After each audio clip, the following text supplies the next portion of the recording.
नमस्कार, मैं डॉक्टर प्रतिभा आप सबका स्वागत करती हूँ अपने यूट्यूब चैनल पर। आज मैं आपसे शरीर में बनने वाली जो चर्बी की गांठें होती हैं जिन्हें हम लाइपोमा कहते हैं, उस विषय पर चर्चा करूँगी। साथ ही इसके कुछ जो मुख्य लक्षण होते हैं उनके बारे में भी चर्चा करूँगी और इसके क्या रिस्क फैक्टर्स होते हैं, किन कारणों से ये डेवलप होता है और इसमें होने वाली सर्जरी से आप कैसे बच सकते हैं होम्योपैथिक सिस्टम को फॉलो करके, क्योंकि इसका जो एक बेस्ट ट्रीटमेंट माना जाता है कि सर्जरी से इन्हें रिमूव करवा लीजिए, क्योंकि चर्बी की गांठें होती हैं तो सर्जरी से आसानी से रिमूव भी हो जाती है। लेकिन कई बार देखा गया है कि काफ़ी सारे केसेस में जो लाइपोमा की कंडीशन है वो बार बार डेवलप होती रहती है, बार बार बनती रहती हैं ये गांठें। तो इसी कंडीशन से, इसी प्रॉब्लम से आप कैसे बच सकते हैं होम्योपैथिक सिस्टम को फॉलो करके, रेमेडीज़ को फॉलो करके जो आपको इंटरनली दी जाती हैं। लाइपोमा एक तरह का बिनाइन ट्यूमर होता है। बिनाइन वर्ड जहाँ पर भी यूज़ होता है उसका मतलब होता है वो नॉन कैंसरस ग्रोथ है।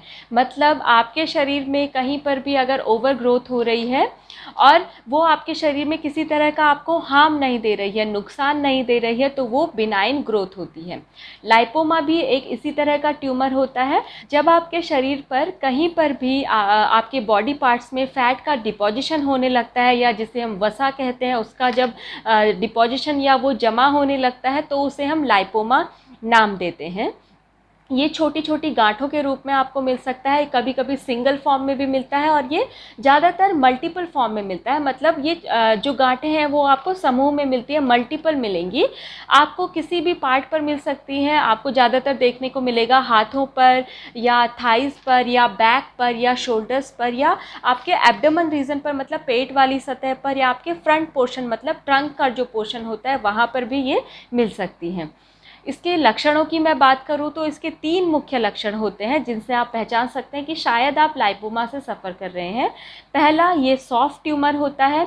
दूसरा, ये पेनलेस होता है, मतलब आपको किसी तरह का दर्द नहीं होता है। और अगला, ये मूवेबल होता है, मतलब अगर आप फिंगर से इसे टच करते हैं और इसे मूव करने की कोशिश करते हैं, मतलब हिलाते हैं, तो ये स्लिपरी होता है, मतलब आसानी से ये मूव करता है, इधर उधर हिलता है, चिपका हुआ नहीं रहता है। तो ये 3 मुख्य लक्षण होते हैं लाइपोमा के। एक चीज़ मैं आपसे ज़रूर डिस्कस करना चाहूँगी या शेयर आपसे करना चाहूँगी कि अगर आपको शरीर पर या आपकी बॉडी पर कहीं पर भी कोई लंप या स्वेलिंग या कोई गांठ महसूस हो रही है तो आपको अपने नज़दीकी डॉक्टर से संपर्क ज़रूर करना चाहिए। वही आपको बता सकते हैं आपके फ़िज़िकल एग्ज़ामिनेशन करने के बाद या कुछ डायग्नोस्टिक टेस्ट करवाने के बाद कि आपको एक कोई नॉन कैंसरस ग्रोथ है, गांठ है, या फिर कोई कैंसरस गांठ है। क्योंकि आप इसे इग्नोर नहीं कर सकते हैं, क्योंकि कई बार देखा जाता है कि हम इसे इग्नोर करते हैं और वो कैंसरस फॉर्म निकल जाता है। यहीं पर मैं बात करूं, जैसे लाइपोमा के जो लक्षण है कि सॉफ्ट होता है, पेनलेस होता है और मूवेबल होता है। अगर इसके विपरीत लक्षण आपको मिल रहे हैं, अपोजिट सिम्टम आपको मिल रहे हैं, मतलब हार्ड ट्यूमर है, पेनफुल ट्यूमर है और साथ में वो मूवेबल नहीं है, मतलब स्टिक है, एक जगह पर चिपका हुआ है, तो ये चिंता का विषय हो सकता है, क्योंकि ये कैंसरस फॉर्म भी हो सकता है ट्यूमर का। इसलिए आपको इसमें ध्यान देने की ज़रूरत है, अपने डॉक्टर से संपर्क करने की ज़रूरत है।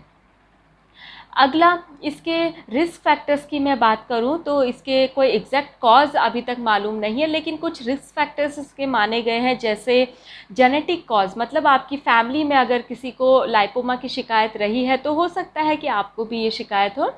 दूसरा, अगर आप मोटे रहे हैं, मतलब ओबेज पर्सन रहे हैं और आपने वेट रिड्यूस किया है, वज़न घटाया है, तो हो सकता है कि आपको लाइपोमा की शिकायत हो।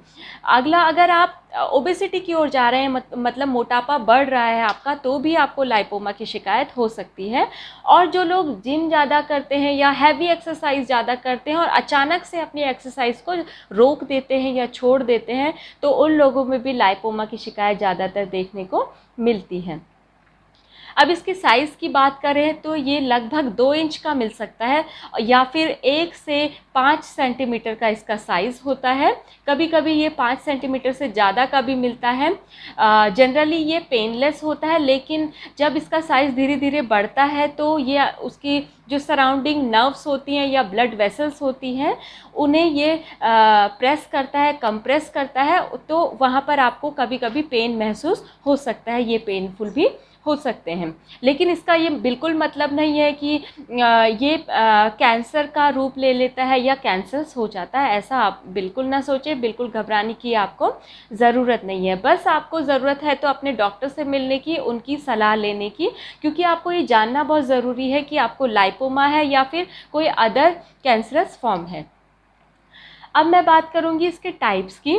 तो जो इसके टाइप है इसकी लोकेशन पर डिपेंड करता है कि इसकी साइट क्या है। इसके टाइप में जो पहला होता है सुपरफिशियल सबक्यूटेनियस लाइपोमा, मतलब अगर आपको स्किन के जस्ट नीचे कोई गांठ महसूस हो रही है और वो मूवेबल है तो समझ सकते हैं कि ये लाइपोमा का फॉर्म है, इसलिए इसको सबक्यूटेनियस नाम दिया गया है। मोस्ट कॉमनली देखा जाता है, ये सबसे ज़्यादातर देखा जाता है, ये आपको हाथों पर ज़्यादातर देखने को मिलेगा या आपकी बैक पर या फिर शोल्डर पर ज़्यादातर देखने को मिलता है। पेनलेस होता है ये।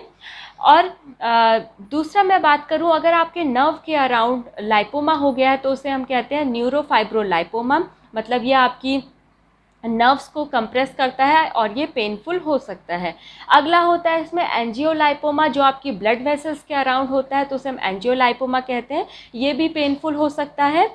अगला होता है इसमें इंट्रामस्कुलर लाइपोमा, मतलब जो आपकी डीप मसल्स में पाया जाता है, आपकी एक्सट्रीमिटीज़ या बॉडी पार्ट्स की जो डीप मसल्स होती हैं, मांसपेशियां होती हैं, जब उनमें चर्बी की गांठें बन जाती हैं तो भी लाइपोमा होता है, उसे हम इंट्रामस्कुलर लाइपोमा नाम देते हैं। तो ये कुछ ऐसे टाइप्स हैं जिन्हें हम इसकी लोकेशन के आधार पर इसके टाइप्स को डिफ्रेंशिएट करते हैं। अब मैं बात करूंगी इसके ट्रीटमेंट की। मॉडर्न मेडिसिन में इसका जो ट्रीटमेंट, बेस्ट ट्रीटमेंट माना जाता है सर्जरी को, कि आप इसको सर्जरी से रिमूव करवा लीजिए, क्योंकि फैट का डिपोजिशन है, चर्बी की गांठें हैं तो आसानी से रिमूव हो जाती है। लेकिन काफ़ी सारे केसेस होते हैं जिनमें इसकी टेंडेंसी होती है बार बार बनने की। इस टेंडेंसी को आप केवल होम्योपैथिक मेडिसिन को फॉलो करके ही दूर कर सकते हैं, कि होम्योपैथिक सिस्टम एक नेचुरल सिस्टम होता है जो आपको इंटरनली दिया जाता है, इंटरनली यूज़ करने को दिया जाता है।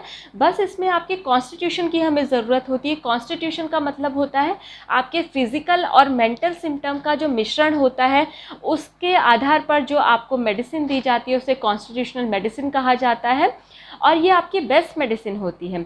लेकिन यहाँ पर मैं कुछ ऐसी मेडिसिन्स को डिस्कस करूँगी जिन्हें हम जनरली लाइपोमा के लिए यूज़ करते हैं और काफ़ी अच्छे रिजल्ट्स भी हमें देखने को मिलते हैं। फर्स्ट और जो स्पेसिफिक मेडिसिन मानी गई है लाइपोमा के लिए, लैपिस अल्बा। लैपिस अल्बा को आपको 3x पोटेंसी में लेना है। ये लाइपोमा की स्पेसिफिक मेडिसिन है, ये उसे डिज़ोल्व करने में भी हेल्प करता है और उसके साइज़ को रिड्यूस करने में भी हेल्प करता है। तो लैपिस अल्बा को 3x पोटेंसी में आपको लेना है। इसकी आपको 3-3 बूंदें सुबह, दोपहर, शाम डायरेक्ट टंग पर लेनी है। इसे आप किसी भी अच्छे ब्रांड का ले सकते हैं, बस सील्ड पैक मेडिसिन आप लें, क्योंकि ओपन मेडिसिन का डाउट बना रहता है, उसकी क्वालिटी का डाउट रहता है। तो जब भी आप मेडिसिन लें तो सील्ड पैक आप मेडिसिन लें और किसी अच्छी ब्रांड की ही मेडिसिन लें। नेक्स्ट मेडिसिन है इसमें कैलकेरिया कार्ब। कैलकेरिया कार्ब को अगर आप कॉन्स्टिट्यूशनल मेडिसिन के रूप में लेते हैं तो काफ़ी अच्छा असर करती है। मतलब अगर आप इस अपने सिम्टम को मैच करते हुए इस मेडिसिन को लेते हैं तो इसके काफ़ी अच्छे रिजल्ट होते हैं। कैलकेरिया कार्ब के जो लक्षण है वो मैं यहाँ पर डिस्कस करूँगी आपसे। जो लोग ओबेज होते हैं, मतलब जिनमें मोटापा ज़्यादा होता है, चबी पर्सन जो होते हैं, उन्हें ठंड ज़्यादा लगती है, या फिर जिन लोगों में पसीना बहुत ज़्यादा आता है, स्पेशली हेड रीजन में पसीना बहुत ज़्यादा आता है और उन्हें ऐसे इनडाइजेस्टिबल थिंग्स खाने की ज़रूरत मतलब इच्छा होती है, जो जैसे चॉक खाने की इच्छा होती है, कच्चे चावल खाने की इच्छा होती है, तो उन लोगों में कैलकेरिया कार्ब काफ़ी अच्छा रिज़ल्ट शो करती है। साथ ही जिन लोगों में पेट संबंधी समस्याएं ज़्यादा होती हैं, मतलब इंडाइजेशन की प्रॉब्लम, गैस की प्रॉब्लम, कॉन्स्टिपेशन की प्रॉब्लम, इस तरह की अगर शिकायत होती है तो उनके लिए भी कैलकेरिया कार्ब बेस्ट मेडिसिन होती है। अगर वो लाइपोमा से भी सफ़र कर रहे हैं और साथ में उनके ये लक्षण भी हैं तो वो कैलकेरिया कार्ब को यूज़ कर सकते हैं। इसे आपको लोअर पोटेंसी में यूज़ करना है। कैलकेरिया कार्ब 30 आपको लेना है। 2-2 बूंद इसकी सुबह के टाइम आपको लेनी है, डायरेक्ट टंग पर लेनी है। नेक्स्ट मेडिसिन है इसमें Calcarea floor 6x। Calcarea floor कहीं पर भी ओवर ग्रोथ होती है और उसे हमें रिड्यूस करना होता है, तो हम कैलकेरिया फ्लोर 6x यूज़ करते हैं। उसकी 4-4 टैबलेट सुबह, दोपहर, शाम आपको लेनी है। अगर बड़े हैं तो उन्हें 4 टैबलेट दीजिए, अगर बच्चे हैं तो हाफ़ कर दीजिए डोज को, मतलब 2 टैबलेट आप उन्हें दीजिए। तो इससे भी आपको इसके भी आपको काफ़ी अच्छे रिजल्ट्स देखने को मिलेंगे। तो इन मेडिसिन को लेकर आप अपने लाइपोमा की प्रॉब्लम को काफ़ी हद तक कम कर सकते हैं, उसकी टेंडेंसी को भी ख़त्म कर सकते हैं। तो आज की वीडियो में इतना ही। आशा करती हूँ आपको वीडियो पसंद आया होगा, तो इसलिए ज़रूर शेयर कीजिए और लाइक ज़रूर कीजिए। साथ में अपने हेल्थ रिलेटेड क्वेश्चन या क्वेरीज़ मुझसे डिस्कस करना चाहते हैं तो मुझे आप कमेंट भी कर सकते हैं, और मेरे सोशल मीडिया लिंक्स पर भी आप मुझे मैसेज कर सकते हैं, जिसका डिटेल मैंने डिस्क्रिप्शन बॉक्स में दिया है। धन्यवाद।